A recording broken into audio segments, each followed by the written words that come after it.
누가복음 강해에서 11장 말씀인데 기도 부분에 대해서 주기도문의 내용을 오늘 또 다음 주 이렇게 나누어서 말씀을 나누도록 그렇게 하겠습니다. 이 기도는 항상 이렇게 어렵고 힘든 일입니다. 기도가 쉽다고 하시는 분은 아마 아무도 없으실 겁니다.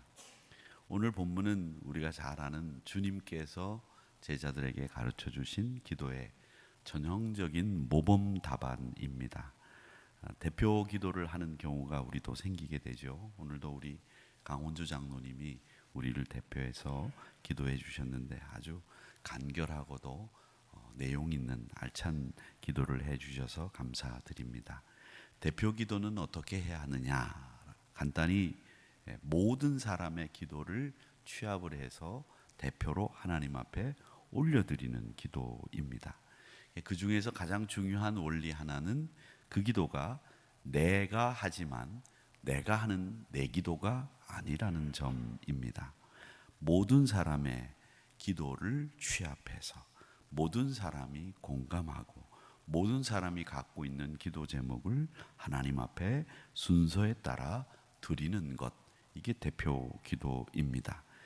그래서 이 기도는 우리 성도님들의 영적인 갈망, 영적인 취향, 또 영적인 모습, 이런 것들을 파악을 하고 있어야 여러분들이 대표 기도를 하실 수 있는 겁니다. 또 기도는 기도를 하시는 분의 기도를 들으면 아하, 저분은 평소에 영적으로 이런저런 기도를 드리고 있었구나라고 생각이 들도록 기도하시는 경우들이 있습니다. 그건 결국 우리 영적인 생활의 색깔이 이 기도를 통해서 드러나지 않을 수가 없다라고 하는 거죠. 목회를 하면서 그분의 기도를 들어보면 그분의 영적인 기도의 내용, 기도가 늘 이렇게 하시는 분이시구나라고 하는 것을 알 수 있습니다. 또 아무리 만들어진 기도를 또 그리고 미리 준비한 기도라고 할지라도 그분들이 준비한 기도를 드리면서 하나님 앞에 영적인 기도를 드리게 될 때에는 어떤 일이든지 자신의 모습들이, 신앙생활이 그 기도를 통해서 드러나게 되는 것이 당연하다, 이렇게 말씀드릴 수 있겠습니다. 자, 오늘 주기도라고 알려진 이 주님이 가르쳐 주신 기도를 살펴보면 이 기도 안에는 5개의 청원이 들어 있습니다. 2개의 청원은 하나님의 명예와 능력을 드러내기를 원합니다 라고 하는 청원이고, 나머지 3개의 청원은 하나님 우리의 필요 채워주십시오, 하나님 우리에게 자비를 베풀어 주십시오, 그리고 3번째는 하나님 우리가 위기를 만났을 때 하나님의 보호하심이 절대 필요합니다 라는 내용의 이 5가지 청원이 들어있는 기도가 주기도문입니다. 하나님을 향한 청원 2개, 우리를 향한 청원 3개, 이렇게 5개의 청원이 모여서 주의 기도를 이루고 있다라고 하는 것이고요. 오늘 우리가 누가복음 11장을 읽었는데 이 누가복음의 주기도와 같이 마태복음에도 주의 기도가 있습니다. 그런데 누가복음에서는 제자들이 예수님께 기도를 가르쳐 달라는 청원이 나옵니다. 그 청원이 나온다는 점과 청원이 나오지 않는 점이 좀 다른데, 제자들이 왜 주님 앞에 기도를 가르쳐 달라고 했을까라는 의구심을 갖게 됩니다. 왜 이런 의구심을 가지냐 하면 이 제자들은 유대인들 아닙니까? 유대인들은 어릴 때부터 이 기도 생활이 몸에 배어 있는 사람들이고, 이 기도에 대해서는 자기들 스스로 통달했다고 생각하는 사람들입니다.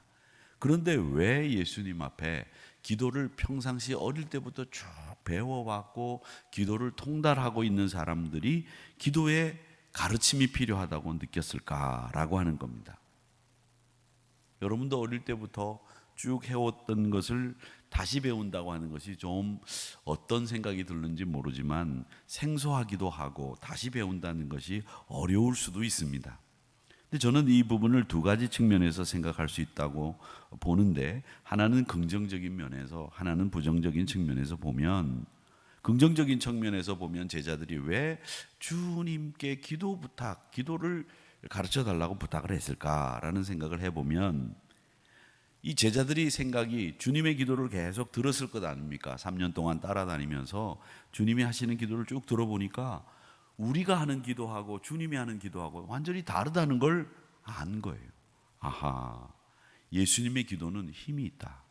예수님의 기도는 하나님과의 관계성에서 하나님 앞에 대화하듯이 생명이 있는 기도를 하는구나, 살아있는 대화를 하는구나, 이걸 깨달은 겁니다. 지금까지 제자들의 기도는 그냥 읊조리고 형식에 따라서 배운 대로 그렇게 드리는 기도였습니다. 그런데 주님은 그런 기도를 드리는 게 아니에요. 실제적으로 하나님과 마주 앉아서 대화하듯이 깊은 교제를 나누는 기도하셨다는 거죠. 제자들은 그 모습을 보면서 우리도 주님과 같은 이런 기도를 배우고 싶습니다라는 열망이 생길 수밖에 없겠죠. 그러니까 제자들의 마음에는 또 긍정적인 면으로 보면 이 영적인 갈망이 굉장히 대단했다는 것을 알 수 있습니다. 사랑하는 성도 여러분, 여러분이 신앙생활을 하면서 하나님을 알아야 되겠다, 주님을 가까이 해야 되겠다, 주님을 더 깊이 알아야 되겠다라고 하는 이런 영적인 갈망이 여러분 안에 꼭 자리 잡고 있으셔야 되고, 이 영적인 갈망이 제자들처럼 배우고 싶고 같이 있고 싶고 하나님을 더 알아가고 싶은 이 영적인 갈망이 우리 안에 제자들처럼 있어야 됩니다. 신앙생활 하면서 가정이 평안하고 자녀가 잘 되고 내가 복받고 이런 갈망도 물론 필요합니다. 그게 필요 없다는 것 말씀드리는 거 아닙니다. 그런 갈망도 여러분 가지셔야 되지만 제일 우선 여러분이 가지셔야 되는 갈망은 뭐냐면 우리 주님을 더 깊이 알아가기를 원합니다. 주님을 닮아가기 원합니다. 이런 갈망이 내 안에 이 제자들처럼 있어야 된다라는 것이죠. 또 하나, 우리가 왜 기도를 가르쳐 달라고 했을까 생각해 보면 이 배움의 자세가 그들에게 있었다는 거죠. 제자들은 태어나면서 유대인이었습니다. 어릴 때부터 종교 활동을 아주 열심히 했습니다.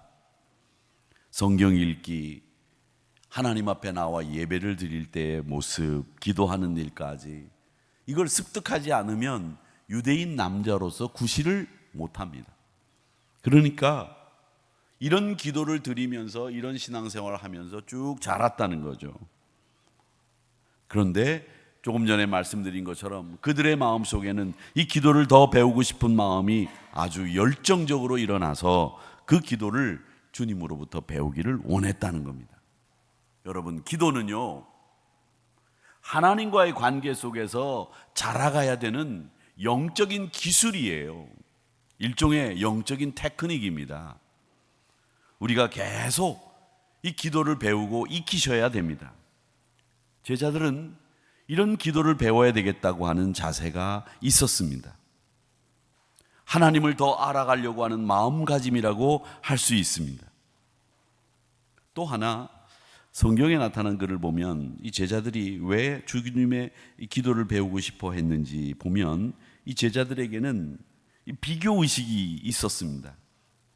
당시 세례 요한은 죽어서까지 존경받는 영적인 지도자였어요.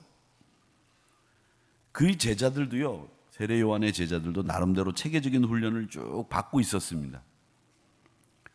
초대교회 교부들과 영적인 연구, 사막의 교부들을 연구하는 분들은 이 세례 요한을 추종하는 자들이 사막에서 에세네파라고 하는 공동체를 만들어서 그들만이 하나님을 섬기는 법, 그들만의 수도 생활, 영적인 생활을 매진했다고 그렇게 전하고 있습니다. 그 제자들도, 예수님 제자들도 이 요한의 제자들처럼 훈련받고 싶다는 마음이 그 안에 굉장히 뜨겁게 올라온 거예요. 이 말은, 성경 기도를 배우고 싶다라는 말은 단순히 기도만 배우고 기도의 형식을 묻는 것이 아니라 예수님의 제자로서의 정체성, 삶의 방식 전반에 대한 변화를 요구하는 갈망이 그 안에 있었다는 거죠. 결국 우리는 이 말씀을 통해서 가장 중요한 핵심을 보는 겁니다. 그게 뭐냐면 이 제자들의 마음속에는 가장 강한 영적인 갈망, 그 갈망이 있었다는 거죠. 사랑하는 성도 여러분, 여러분은 주님을 향한 갈망이 있으십니까? 대답하셔야 됩니다. 하나님 나라를 대한 갈망이 있느냐? 그 갈망이 이런 기도의 가르침을 받게 된 거죠. 갈망이 없으면 이런 기도의 가르침, 내가 기도 다 알고 있는데 내가 어릴 때부터 얼마나 많이 기도했는데 이러면 그걸로 끝인 거죠. 더 이상 발전이 없는 거죠. 그러나 그들 안에는 영적인 갈망이 있었기 때문에 주님, 우리의 기도와 주님의 기도가 다른데 그 기도가 어떤 기도인지 알려주세요 라고 하는 기도 가르침의 요청까지 가게 된 거죠. 그리고 주님이 이제 기도를 가르쳐 주시는데 이 기도가 어떻게 형성되고 어떤 내용이 담겨 있는지는 우리가 수요일 날 강해 시간에 주의 기도를 통해서 우리가 같이 배운 적이 있습니다. 그 내용은 오늘 이야기하기보다는 이 주기도가 탄생하게 된 배경과 그리고 주님의 기도의 습관에 대해서 우리가 알고 싶은 시간입니다. 제자들은 주님의 기도 습관을 알고 있었어요. 기도를 알려달라는 말은 이 주님이 요한과 다르다는 것을 확인하고 싶었고 습관적으로 똑같은 내용이나 똑같은 형식의 내뱉는 기도가 아니라 성도의 삶을 확인하고 그 삶을 공유하면서 하나님 앞에 드려야 되는 기도가 될 필요가 있다. 이걸 안 거죠. 제가 처음에 말씀드린 것처럼 우리가 이 앞에 서서 대표로 기도를 드리는 것은 내가 생각하는 기도를 드리는 게 아니라 성도님들 한 분 한 분의 영적인 상태까지 파악을 하고 그분들의 기도 요청이 뭐고 기도의 필요가 뭔지를 알고 그걸 취합해서 드리는 기도이기 때문에 이 대표 기도는 대표 기도의 형식이 있어서 그 형식대로만 기계적으로 짜맞추어 가지고 그렇게 하나님 앞에 드린다고 해서 그게 기도가 되는 게 아니라는 거죠. 절기라든지 또 혹은 우리 성도님들이 알고 있는 기도하고 있는 내용들을 여러분들이 파악을 하고 있어야 되는 거죠. 그래서 대표 기도는 대표성을 지닌 분들이 성도들의 영적인 취향과 그들의 필요, 그들의 상황을 알고 드리는 기도가 되는 겁니다. 기계적인 습관적인 정형화된 형식의 그때그때 채워넣는 기도문이나 절기나 교회 상황에 대한 이해 없이 드리는 기도를 가끔 봅니다.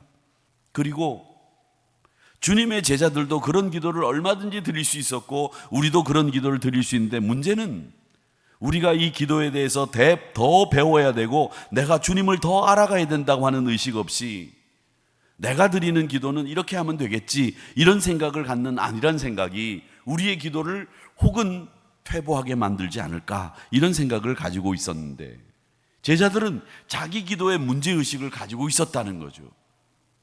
그래서 주님의 기도를 더 배우고 싶었고 주님의 기도 습관이 세례 요한의 기도와는 좀 다르다라는 것을 알게 된 거죠. 사랑하는 성도 여러분, 부디 빌기는 예수님의 기도 습관을 배우면서 영적인 갈망을 더해가면서 늘 성도들과 교제하며 우리 성도들의 영적인 갈망을 여러분도 취합을 하셔서 하나님 앞에 올려드리는 이런 기도를 드리기를 주님의 이름으로 축복합니다. 제자들은 예수님의 사역이 이제 확장되어가는 과정 속에서 공동체를 만들지 않았습니까? 그러면서 이 공동체의 기도를 어떻게 하며 하나님의 뜻을 어떻게 구하는지 이 가이드가 필요했던 거죠. 그래서 이 예수님의 기도 정신을 배우려고 했던 겁니다. 주기도는 우리 예수님이 가르쳐 주신 주의 기도는 제일 먼저 하늘에 계신 우리 아버지라고 하는 말로 시작을 합니다. 이 말은 기도의 시작은 뭐냐 하면 관계입니다. 기도는 그냥 내가 하나님 앞에 올려드리는 간청만 기도가 아니라 먼저는 하나님과의 관계가 형성이 되고 그리고 우리 성도들과의 관계가 형성이 되어서 성도님들의 영적인 상태를 파악한 분들이 기도하는 거예요. 하나님은 멀리 떨어져 있는 분이 아닙니다. 무서운 분이 아닙니다. 자녀를 사랑하시는 분이죠. 그래서 기도는 종교적인 의무가 아니라 하나님과 친밀한 대화이기 때문에 친밀한 대화는 관계 속에서 시작된다는 거죠. 그리고 제가 늘 말씀드리지만 외국에서 예배를 드려보면 이 기도하시는 분들이 회중을 향해서 기도하는 것이 아니라 십자가를 향해서 기도하시는 분들, 단을 향해서 기도하시는 분들이 많이 계세요. 이건 뭘 상징하느냐면 여기를 향해서 기도하는 거나 여기를 향해서 기도하는 거나 뭐가 다르겠습니까? 하나님이 귀가 없어서 못 들으시겠습니까? 아닙니다. 이렇게 단을 향해서 기도한다는 것은 내 몸으로 이 기도는 사람을 향한 기도가 아닙니다라는 걸 보여주는 거죠. 기도는 사람을 향해서 사람의 귀에다 대고 하는 게 아닙니다. 하나님의 귀에다 대고 하나님 앞에 올려드리는 간청이고 대화입니다. 그래서 하늘에 계신 우리 아버지라고 하는 말씀을 하는 이유는 뭐냐면 내 기도가 누구를 향해서 누구에게 하는 거냐라고 하는 것을 분명히 알려주는 내용입니다. 우리 기도는 아버지 하나님 앞에 드리는 겁니다. 사람에게 들리게 하는 기도가 아니라는 겁니다. 그래서 내 마음 속에 있는 내 마음을 살피시는 하나님이 하나님 아버지라고만 불러도 내가 뭘 원하는지, 무슨 기도를 드리고 싶어 하는지를 하나님 벌써 꿰뚫어 알고 계시다는 거죠. 그게 하늘에 계신 우리 아버지라고 하는 이 말씀이 가지고 있는 뜻입니다. 그 다음으로 이름이 거룩히 여김을 받으시오며 라고 했는데 이건 우리 삶이 하나님의 명예를 드러내는 겁니다. 오늘 예루살렘 찬양대가 찬양을 올리는 것은 우리에게 은혜를 더하기도 하지만 하나님의 이름을 높여드리는 아주 아름다운 의식이죠. 우리 예배 자체가 하나님 앞에 영광을 드러내고 하나님의 기쁨을 드러내는 것이기 때문에 하나님의 이름을 거룩하게 해드리는 것, 이게 우리 삶에 가장 필요한 것이다라는 것을 알려주는 겁니다. 여러분, 하나님의 이름을 높이면서 여러분의 삶을 영위하시기를 축복합니다.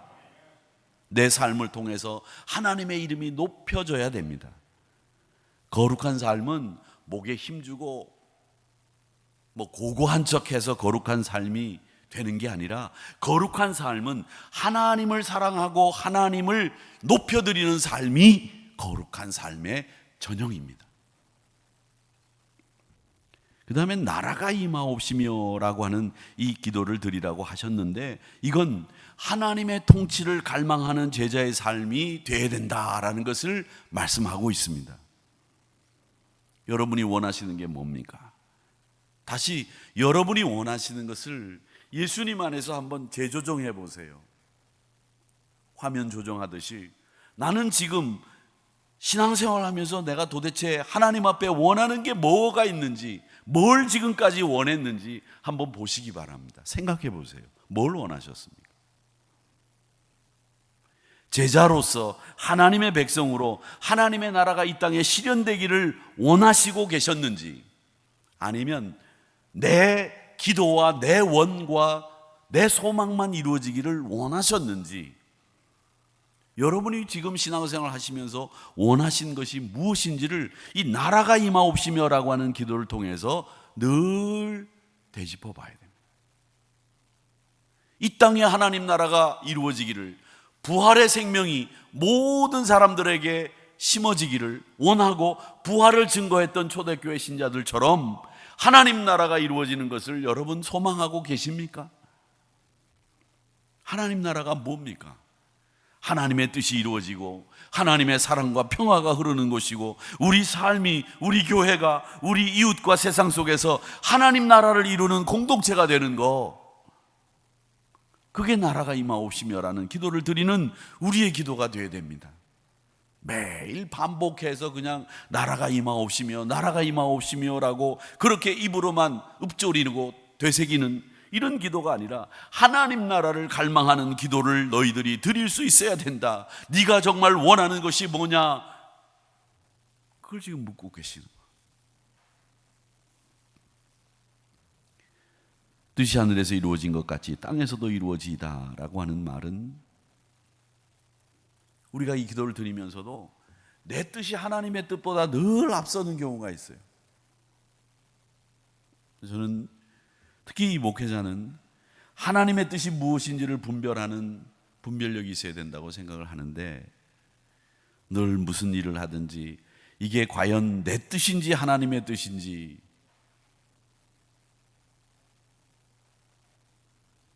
내 뜻이 하나님 뜻보다 앞서지 않도록 도와달라고 늘 기도하고 있습니다. 확고한 주님의 뜻이 이루어지고 하나님의 뜻이 이루어지기를 갈망하는 것이 정말 필요한데, 이게 쉽지 않아요. 이게 분명히 내 뜻인데 하나님의 뜻이 아닌데 라는 생각이 들어도, 이 내 뜻이 어쩔 때 보면 유익하다는 판단의 기준을 세우게 되면 이걸 할 수 있어요. 하나님의 뜻이 아닌데도. 그런데 그걸 하나님의 뜻이라고 포장할 수 있는 방법을 그 다음에 생각하는 거죠. 그게 원래 하나님의 뜻이었어. 특히 목사는 그런 위치에 있지 않습니까? 그건 하나님의 뜻이라고 얘기하기 좋은 위치에 있지 않습니까? 내가 그래도 제가 목사니까, 제가 제 스스로를 보면서 내 뜻이 하나님 뜻보다 앞서는 경우가 뭘까? 하나님의 뜻이 뭘까? 이걸 늘 물어야 됩니다. 그걸 묻지 않으면 그 신앙생활이요, 하나님이 기뻐하시지 않을 것 같아요. 뜻이 하늘에서 이루어진 것 같이 땅에서도 이루어지이다, 이 말은 늘 네가 하나님의 뜻과 네 뜻을 구별할 수 있으며 하나님의 뜻이 우선되기를 원하고 그렇게 살고 있느냐, 이걸 묻고 있는 거거든요.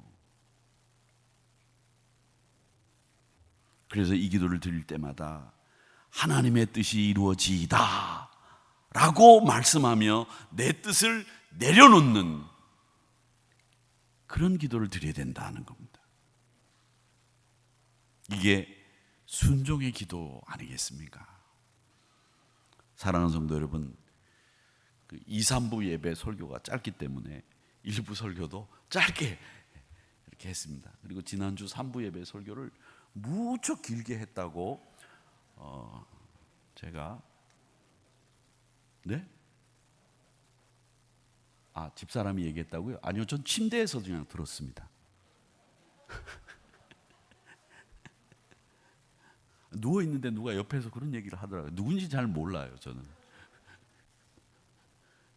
그래서 오늘은 1부 예배도 2부, 3부 예배에 맞춰서 짧게 끝났습니다. 정윤호 장로님 서운합니다. 감사합니다. 끝났습니다. 오늘 이 주기도문에서 하나님을 향한 영적인 갈망이 있는가? 또 내 뜻이 하나님 뜻보다 앞서는 경우는 없는가? 하나님의 이름을 위해서 내가 얼만큼, 그리고 하나님과의 관계는 얼만큼 건강한가? 이런 것들을 생각해 볼 수 있다는 겁니다. 주기도문 원래 가지고 있는 1차적인 뜻은 있습니다만, 우리는 더 나아가서 좀 더 우리 삶에 적용된 이런 원리들을 살펴보았습니다. 사랑하는 성도 여러분, 주기도문은 암송으로 끝나는 것이 아니라 삶으로 우리가 표현해야 되는 기도이고 우리 믿음의 고백입니다. 이 기도를 통해서 하나님과의 관계를 새롭게 하시고, 또 삶의 중심에 하나님을 두는 방법을 잘 배우시면서, 또 기도는 내 기도만 아니라 많은 성도들의 기도를, 영적인 청원을 내가 취합해서 드릴 때가 있으니, 우리 성도님들과 영적인 깊은 교제를 통해서 아름다운 복된 기도를 드림으로 이 실족한 영혼들을 살려내고, 또 세상의 지식이나 철학에 마음 뺏기지 않게 말씀과 복음으로 무장하는 이런 시간이 될 수 있도록 여러분의 기도의 시간을 아름답게 꾸며 나가시기를 주님의 이름으로 축복합니다.